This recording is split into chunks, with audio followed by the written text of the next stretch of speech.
It's me, the Bookworm, back with another bedtime story, here to share with you. Yep, I'm in my class again. I actually filming this the same day I filmed the last video, so I'm going to reveal a little of behind the scenes magic. Kids are at music, doing their exploratory, and this is my planning period. So today I'm going to read a book to you called The Can Man by Laura E. Williams, illustrated by Craig Orback. This is the cover. Okay, let's go ahead and get started before my students get back.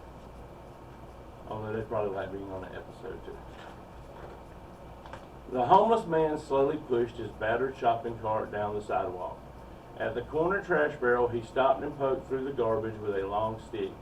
He leaned into the barrel and dug out an empty soft drink can, which he dropped into his cart. And there we see the homeless man getting the can out of the trash can and putting it in his cart. I know I've seen some homeless people, collecting cans and stuff. I'm sure you have too. It's really sad. I wish I could really help everybody have a home and food and all that stuff. As he approached Tim, the man waved. Tim returned the wave with a smile. Almost everyone called the man the Can Man, but not Tim's parents. We remember when Mr. Peters lived in apartment 3C, Tim's mom told him. He used to work at the auto body shop before it went out of business, and he couldn't find another job. He's been down on his luck for quite a while now. Getting chilly, the Can Man said as he rattled by. Tim looked at the gray sky. It sure is, he said. He zipped his jacket up higher and slipped his hands into his pockets. And then we see him talking to him. And his parents call him, the neighborhood calls him the Can Man. Well, nicknames happen a lot in neighborhoods, especially people who live in the same neighborhood. But his parents call him by his name. He used to be one of their neighbors, and he fell on hard times. It's kind of sad. A few minutes later, Mike whizzed up on his skateboard, his cheeks red from the cold. Want to go skateboarding in the park, he asked? Tim shook his head. Nah, it's no fun always borrowing your board and your brother's old gear. Maybe you'll get your own board for your birthday next week. Tim shrugged. Dad said we don't have any extra money for toys or sports stuff this year. Too many bills to pay. Bummer, Mike said. He kicked away from the steps. I'll see you later. Tim watched his friend speed away. Silently, Tim wished for a skateboard for his birthday, even though he knew birthday wishes don't really come true. And then we see Tim and his friend who wants a skateboard. But bills do there are a lot of bills sometimes. But I believe birthday wishes do come true sometimes. Tim knew exactly which board he wanted. He had been eyeing it at Overtime Sports for months, and now it was going on sale. But even at the reduced price and with the money Tim had saved from his allowance, the board was still too expensive. I need a job, Tim thought glumly, so I can earn money to buy the skateboard. Down the street, the Can Man threw 2 more cans into his cart. The empties hit the growing pile, clinking like the coins in Tim's little sister's piggy bank. The sound gave Tim an idea. And there we see he knows the board he wants. It's going to be on sale, and he's got some money saved up, but not quite enough. And now he's got an idea. I wonder what he's going to come up with to get the skateboard he wants. Early Saturday morning, Tim rushed to get dressed. In the kitchen, he grabbed a pair of rubber gloves and 4 big plastic bags from under the sink. What are you up to? His mom asked. I have a job to do, Tim said. Then he added with a grin, don't worry, I'll be home in time for lunch. Outside, the cold air raised goosebumps on Tim's arms. He jumped down the stairs and headed for the first trash barrel on the sidewalk. An empty can lay right on top. After checking several more barrels, Tim had filled half a bag. At 5 cents a can at the Redemption Center, he figured he would have enough money for a skateboard in no time. And there he is, he's collecting cans.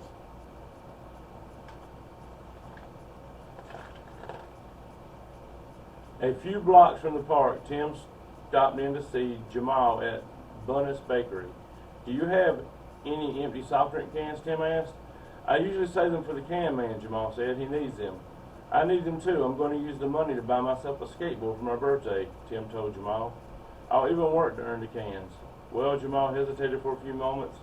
Maybe this one time. I do have some crates you can carry to the back room. It's a deal, Tim replied. And so there goes Tim, and he's trying to get them to let him have the cans, and he said he's willing to work for them.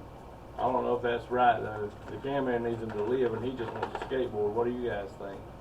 It's kind of selfish, isn't it? After he had moved the crates and collected the cans as payment, Tim ran down the street, stopping at every trash barrel, store, and restaurant. By noon, he had 2 full bags of cans. He clattered them up the stairs of his building and plopped down on the top step. Collecting cans was harder than Tim thought it would be. His gloves were sticky and his clothes smelled like the root beer he'd spilled on himself. But the thought of a brand new skateboard made him smile. Very soon he'd have one of his own. No more borrowing Mike's board. And here we see him sitting with the cans. He sure collected a lot. What do you have there? Tim's mom asked when he dragged the bags into the kitchen. They're full of cans for recycling. I'm earning money for a skateboard. Doesn't Mr. Peters usually collect the cans around here? His mom asked. Tim nodded uneasily. Yeah, but I'm only going to take them until my birthday. Well, you can't keep them in here, his mom said. Take them to the basement and then wash up for lunch. Tim knew it was no use arguing, so he bumped the bags downstairs to the basement. They crackled and clanked with every step. And there's his mom.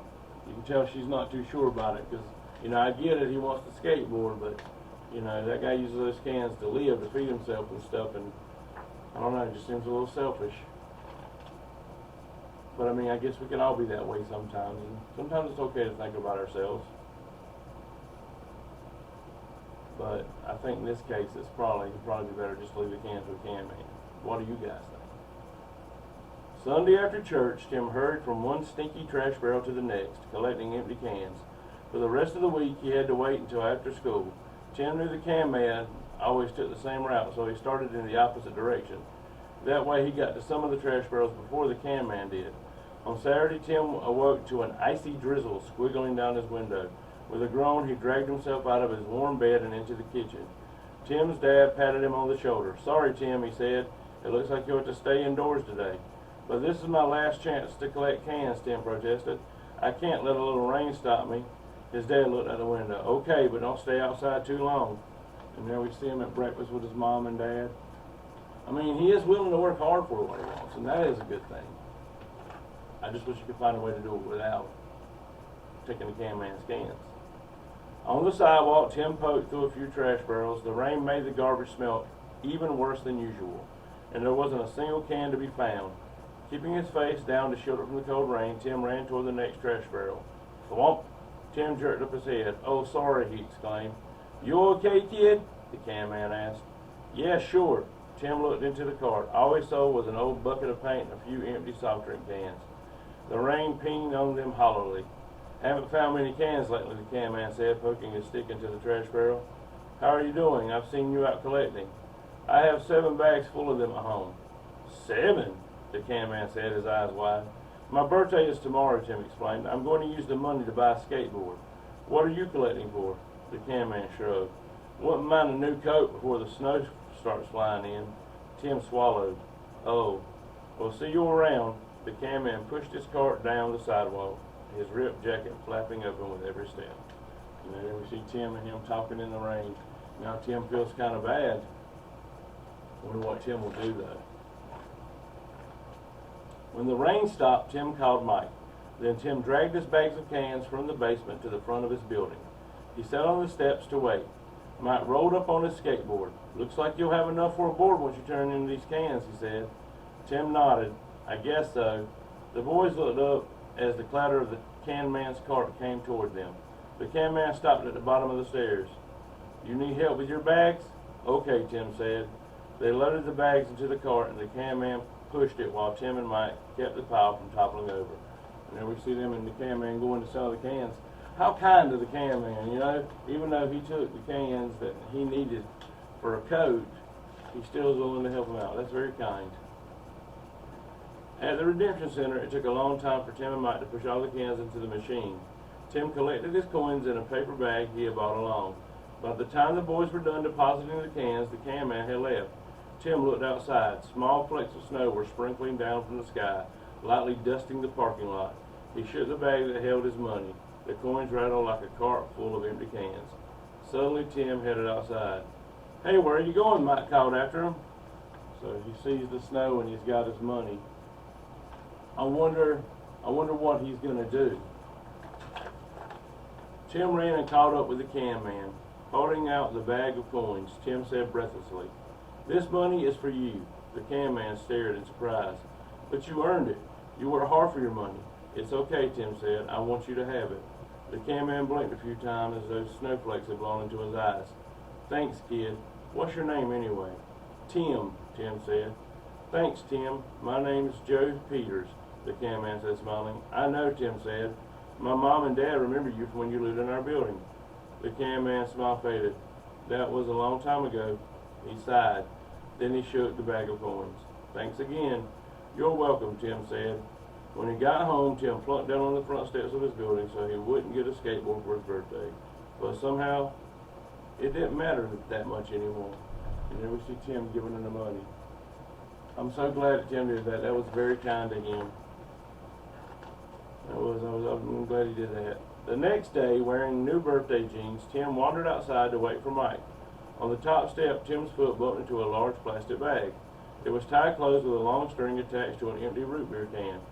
Tim lightly kicked the bag. Something was in it. He untied the string and peeked inside. "A skateboard!" he gasped. Tim slowly ran his hands over the painted wood and spun the wheels. The skateboard wasn't new, but it was fixed up with a fresh coat of paint and oiled wheels. It even had his name painted neatly across the bottom. So he got a skateboard. And I think I know where it came from. Where do you think it came from? Does anybody else think it was the can man? Just then, Tim heard the rattle of the can man's cart. As he approached, the can man lit up and waved. "Happy birthday, Tim," he called. Grinning, Tim waved back with his new skateboard. "Thanks, Mr. Peters. Thanks a lot." And there we see him with a skateboard and the can man waving to him. And that was such a good story. That's so good. And there we see Tim, and he's having fun riding a skateboard with his friend. I'm glad he gave the money to Mr. Peters, and I think it's so cool. I love when people are kind to each other. We need to put more kindness out in the world and be kind to each other. So always go out and be kind and try to do something nice for somebody today. Even if you just tell them they look nice, or you like the way they sing, or anything, just any compliment, any little thing you can do can put a smile on their face. That makes a lot of difference, guys. Even though you might be little, you can make a big difference, I promise you. And so I hope you'll continue to tune in with our books, like, subscribe, and share with your friends, anybody who you think might like to join us. And if you want a shout out or anything, email me at the bookwormsbedtimestories@gmail.com, and I'll give you a shout out. If you have any books you want to request for me to read, I'll do that. And I'll see you guys next time.